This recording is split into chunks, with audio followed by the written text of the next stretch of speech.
bahwa itu ada pemilik, ya, bahwa itu ada kegiatan, ada orang-orang juga terima kegiatan, itu bisa juga ditanya, kemudian juga ada beberapa kegiatan bangunan yang bisa dicek, semua kami yakin dapat dipertanggungjawabkan.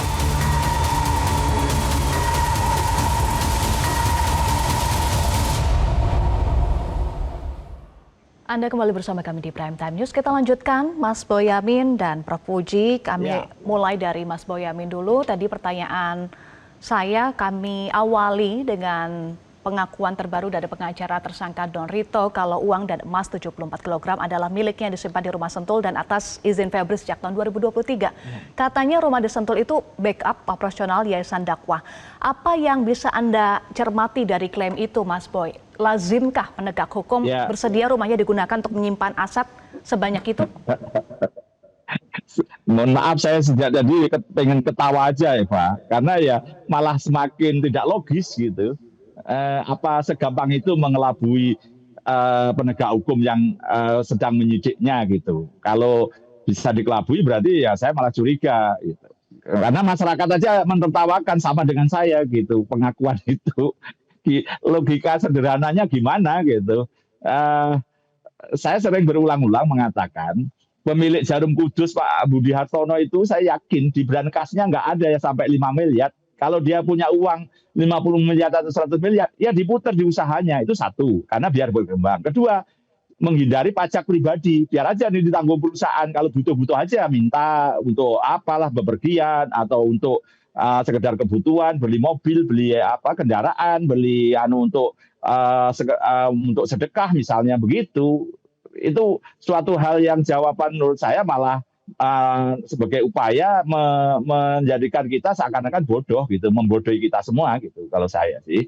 Karena apa? Runutannya kan jelas. Misalnya yayasan apa yang mengelola duit sampai segitu banyaknya atau paling tidak emas 74 kilo gitu. Yayasan apa? Kalau yayasan yang besar-besar misalnya bahkan Ormas Muhammadiyah atau yayasan rumah sakit itu juga kalau rumah sakit dikembangkan untuk bangun gedung, beli tanah atau membeli alat-alat kesehatan karena yayasan itu fungsi sosial atau bangun sekolahan yang internasional gitu. Nggak ada ceritanya yayasan kok menyimpan uang gitu. Semakin jawaban-jawaban ini semakin ngaco kalau saya. Itu yang pertama. Yang kedua, justru kalau itu diakui Don Rito, padahal keduanya kan dijadikan tersangka secara bersama-sama. Menurut saya malah itu blunder, malah menunjukkan bahwa lo benar kalau punyanya Don Rito berarti ada urusannya dengan Pak FA. Kalau punyanya itu oleh FB atau punyanya Suto atau Noyo bahasa Jawanya gampangnya itu baru kita berarti milik orang lain. Tapi kalau punyanya Don Rito, diakui punyanya Don Rito, itu malah menurut saya malah menunjukkan memang itu punya satu rangkaian. Kedua, waktu Pak Febri pertama kali mengakui itu rumahnya, betul yang disentul. Tapi belakangan Pak Hotman Paris mengatakan itu rumah mertua yang dihibahkan pada cucunya. Nah, berarti kan rumah itu atas nama anaknya Pak Febri. Nah, sekarang mertua kapan beli di situ?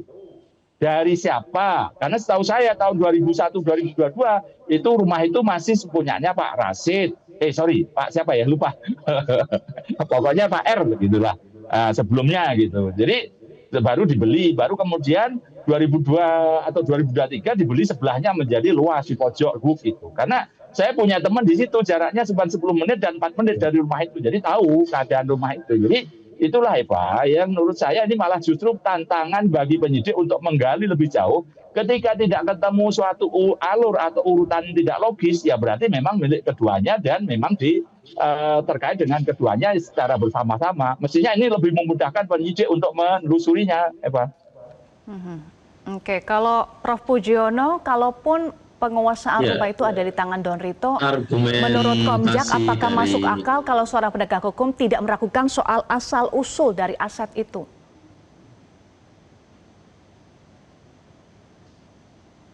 Prof? Silakan. Gimana?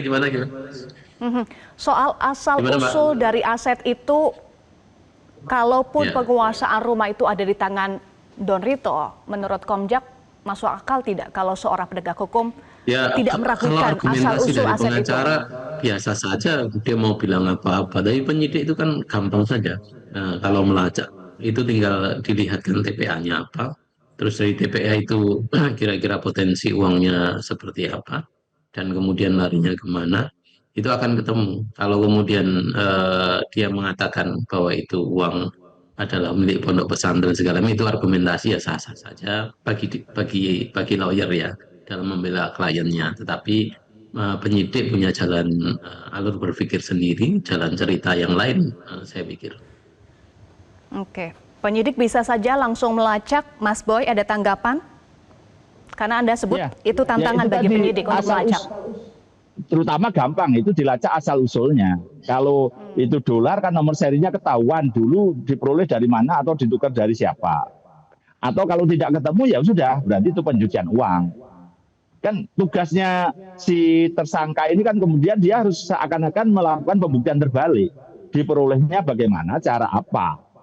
Nah, kalau tidak bisa menjelaskan, berarti ya minimal gratifikasi. Uang gratifikasi yang kemudian dicuci gitu. Nah, bisa aja, oh memang ini hasil kerjanya Don Rito karena dia usaha-usaha tambang, sudah jadi pengacara yang kelas berat, bayarannya miliaran misalnya gitu. Kasus mana dia jadi lawyer yang bayarannya sampai ratusan miliar? Kan pasti juga dilacak. Terus kemudian yang bayar PTX gitu. Mana bukti pembayaran pajaknya kalau dia membayar pengacara yang sampai 100 miliar? Oh lupa belum dibayar. Ya bisa. Oh sekarang dibayar misalnya. Tapi kasus apa yang dibela sampai 100 miliar? Itu banyak yang justru saya kalau melihatnya ini alasan-alasan atau argumentasi seperti ini menurut saya kok ternyata selevel begini ya oleh yang penegak hukum yang mestinya pinter kalau mau menyembunyikan atau membuat argumentasi itu pikiran saya suatu yang rumit banget, suatu yang suatu yang kalau mengejar akan rumit gitu. Tapi kalau kemudian seperti ini rasa-rasanya ini kan mestinya mudah bagi penyidik yang berpengalaman itu untuk melakukan pertanyaan-pernyataan, pendalaman-pendalaman dan tadi kalau ini setidaknya gratifikasi, kenapa tidak dilaporkan dalam LHKPN? Kenapa tidak dilaporkan dalam jangka waktu 30 hari sejak menerima? Dan sehingga nanti bisa dinyatakan oleh KPK, ini berhak Anda terima atau tidak. Nah, kalau tidak bisa menunjukkan itu, maka kalau tidak potensi suap atau pemerasan, maka ya TPPU.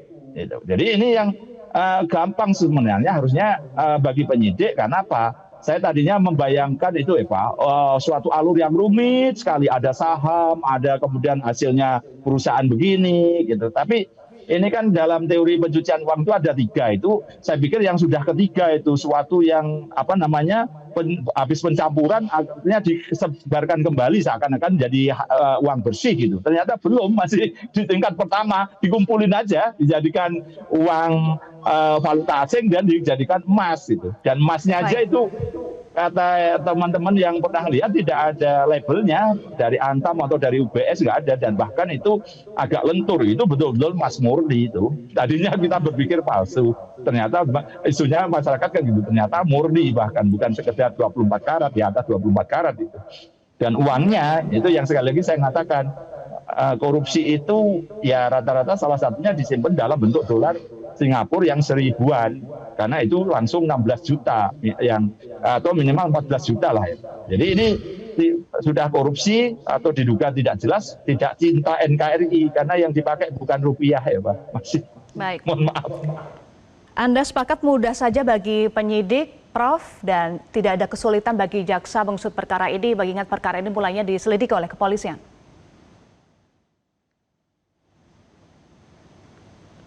Kenapa kemudian ada sprindik baru itu? Saya meyakini penyidik punya alasan ya. Salah satunya adalah dari barang yang ditemukan itu meyakini bahwa kemungkinan ya, ini kemungkinan dugaan saya, penyidik meyakini bahwa itu adalah dari hasil tindak pidana, makanya kemudian keluar sprindik baru itu. Nah, kita lihat saja nanti penyidik kerjanya dalam beberapa hari ke depan seperti apa.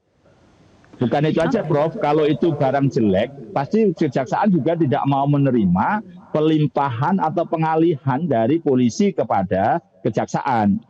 Pasti, oh nanti dulu saya terbitkan surat perintah penyelidikan atau full bucket atau telaah gitu. Soal dari kepolisian itu sudah penyidikan urusan kepolisian, tapi ketika menerima pelimpahan atau pengalihan itu pasti akan memulai dari titik nol kalau tidak meyakininya. Kenapa? Nanti kalau ini diproses terus padahal bukti kurang atau kecukupan unsur tidak ada, kan berarti putusannya bisa bebas di pengadilan. Nah, kalau bebas nanti tuduhannya apa? Jaksa tidak serius, jaksa main mata, sengaja melemahkan bukti. Kan begitu. Ini kan sudah kemarin itu nama kejaksaan tercoreng oleh ulah oknum, nanti malah lebih tercoreng lagi karena dianggap tidak profesional lembaganya.